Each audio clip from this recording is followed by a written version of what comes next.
Welcome to Hockey Whiz Talks podcast. In this podcast, I'll be talking about why the Boston Bruins are struggling this season. In this podcast, I'll be talking about the struggles of the Boston Bruins this season and what could be done to fix them. The Boston Bruins are currently sitting in third place in the Atlantic Division with a 24-20-6 record for 54 points with 136 goals for and 158 goals against. The Bruins have a 15-7-3 record at home and a 9-13-3 record on the road. In the last 10 games, the Bruins only have a 4-4-2 record. The Bruins are only 1 point ahead of the Tampa Bay Lightning for third in the Atlantic, while the Ottawa Senators and the Montreal Canadiens are just 2 points behind, with 52 points. Even the Detroit Red Wings have 49 points and are just 5 points behind Boston. The Boston Bruins have already played in 50 games, while Tampa Bay has only played 46. Ottawa, Montreal, and Detroit have all played in 48, so they all have games in hand on Boston. It would only take a losing streak to sink the Bruins down to 7th in the Atlantic Division. The Boston Bruins have faced several challenges during the 2024-25 NHL season that have led to performances that have fallen short of expectations. Offensive struggles. The team has had difficulty generating consistent offensive momentum, resulting in lower goal output compared to previous seasons. Special teams inconsistency. There have been multiple instances where lapses in special teams performances, particularly during critical periods, have adversely affected game outcomes. Coaching changes in which the Bruins dismissed Jim Montgomery after a 20-game tenure, citing the team's underperformance, with Joe Sacco being appointed as the team's interim head coach, and introducing a period of adjustment for the team. Discipline issues. The Bruins have been among the most penalized teams in the league, with frequent penalties disrupting game flow and providing opponents with power play opportunities. Roster depth and injuries. As a team faced with roster depth challenges and crushed by injuries to key players, this has severely impacted the overall performance and consistency of the team. These factors have contributed to the Bruins' struggles this season as they work to address these issues to improve their standings. And now a word from our sponsor. Check out my scouting blog at hockeywiz777scouting.com. Listen to my scouting blog podcast on podcasters.spotify.com/pod/show/hockeywiz777scouting.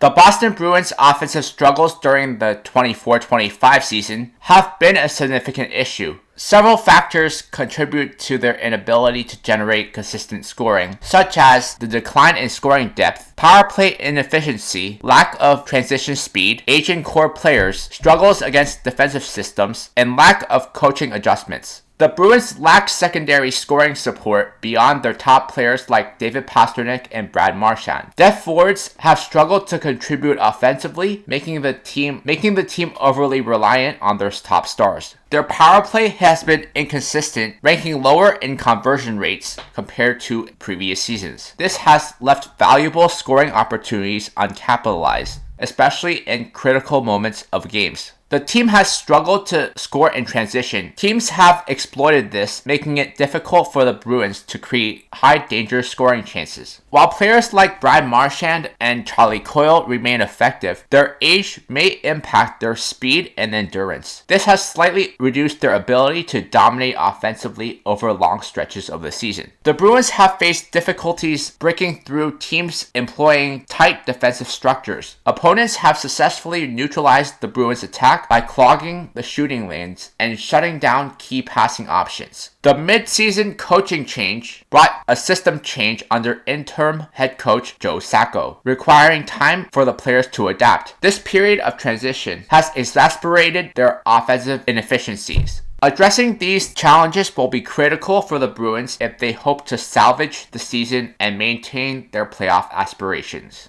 The Boston Bruins special teams have been inconsistent this season, creating challenges in both their penalty kill and power play. Here is a breakdown of some of the issues. On the power play, they have low conversion rates. The Bruins power play has underperformed compared to previous seasons, sitting in the middle to low tier of the league. Their inability to capitalize on the man advantage has cost them valuable goals in close games. They lack creativity on the man advantage. Opposing PKs have successfully read their predictable zone entries and passing patterns, often forcing turnovers and low danger perimeter shots. Their over-reliance on star players, such as David Pastrnak, allows other teams to key in on him, limiting his time and space and opportunities. The second units have failed to contribute offensively, forcing them to play their first unit most of the time. A Boston Bruins PK, which was once lethal, has declined. They have missed assignments with lapses in structure, with players occasionally missing assignments, leading to easy scoring chances for opponents. They have fewer shorthanded goals. In previous seasons, the Bruins were known for turning defensive situations into offensive chances. This year, the aggression on the PK has diminished, resulting in fewer counterattacks. The overuse of key players, such as Charlie McAvoy and Brad Marchand, may have taken a toll on their overall effectiveness. Improving special teams performance will require system adjustments, better execution, and contributions from the entire roster. Special team success has historically been critical to postseason success, so resolving these issues is a priority.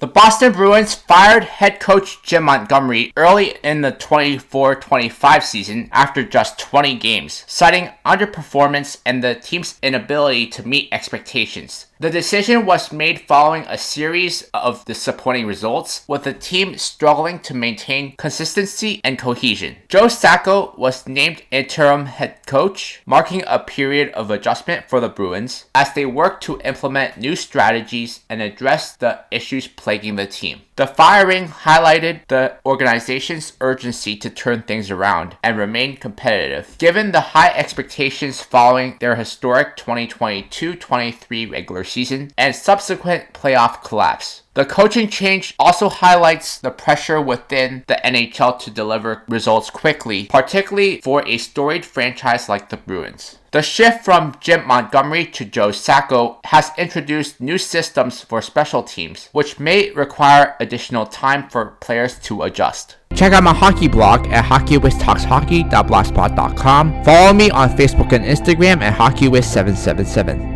The Boston Bruins have faced significant challenges with roster depth and injuries during the 24-25 season, which has contributed to their inconsistent performance. The Bruins have key injuries to core players, such as Charlie McAvoy, and Pavel Zacha has also missed significant time due to injury, which have disrupted the team's structure on both ends of the ice. Some veterans, such as Brad Marchand, have reportedly been playing through nagging injuries, which may limit their effectiveness. The blue line has particularly been affected, injured starters such as McAvoy and Lindholm. The Bruins lack scoring depth. The Bruins are forced to lean heavily on Pastrnak and Marchand for their offensive production because their bottom six forwards have contributed minimally, failing to alleviate the pressure on the top lines. Injuries to key defensemen have exposed the lack of NHL-ready talent on the blue line. The team's lower pairing defensemen have struggled in matchups against faster and more skilled opponents. Jeremy Swayman has a heavier workload this year after the Bruins decided to pay him and trade away Linus Ullmark. The lack of defensive depth has also increased the reliance on their goaltenders to steal games, which is unsustainable over a full season. The Bruins' tight salary cap situation has restricted their ability to bring in impactful replacements or make trades to bolster the roster.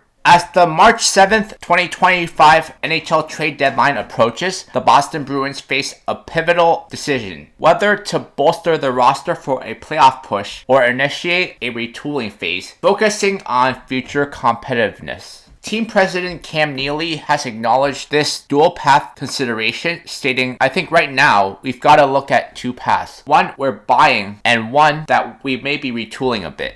If the Bruins were to retool for the future, they would have to assess the trade value of certain players, such as Morgan Geekie, who could yield future assets. However, retaining a player such as Geekie could also be beneficial to the future. They could also look to shed unfavorable contracts. They need to identify and look towards moving less favorable contracts, which can free up salary cap space, providing more flexibility for future acquisitions. If the Bruins were to strengthen the team for a playoff run, they could enhance the offensive depth by acquiring forwards to support stars like Pasternak and Marchand, which could address the scoring inconsistencies. They could look to bolster their defensive depth by acquiring experienced defensemen, helping to mitigate impact of injuries and improve overall defensive performance. They could also look to target players with strong power play and penalty kill abilities, which would address the current special teams inconsistencies.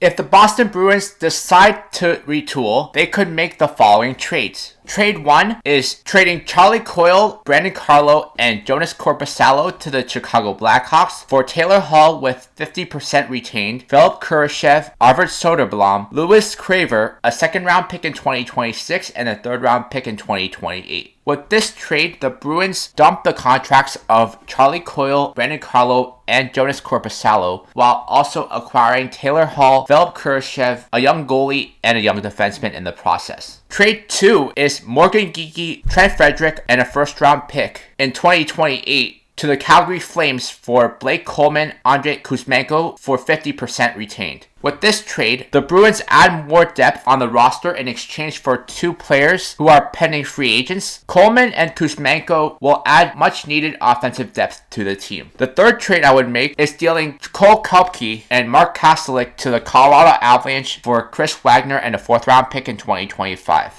Scenario A lineup: first line Marchand, Zacha Pasternak; second line Taylor Hall, Elias Lindholm, Blake Coleman; third line Andrei Kuzmenko, Matthew Poitras, Philip Kurashev; fourth line Max Jones, John Beecher, Patrick Brown; first D pair Nikita Zadorov and Andrew Peeke; second D pair Mason Lohrei and Louis Craver; third D pair Parker Witherspoon and Michael Callahan. Goalies are Jeremy Swayman and Arvid Soderblom. If the Boston Bruins decide to strengthen the team and go all in for a playoff run, they could make the following trades. Trade 1, they would acquire Mason McTavish and Brian Dumoulin from the Anaheim Ducks for Trent Frederick and a first-round pick in 2027. The Bruins acquire a young forward in Mason McTavish and a veteran defenseman in Brian Dumoulin to help bolster the roster. Trade 2, they would acquire Scott Laughton and Jamie Drysdale from the Philadelphia Flyers for Cole Kopke, Max Jones, Andrew Peeke, a first-round pick in 2030, a second-round pick in 2026, and a third-round pick in 2028. With this trade, the Bruins address both the offensive and defensive depth issues on the roster.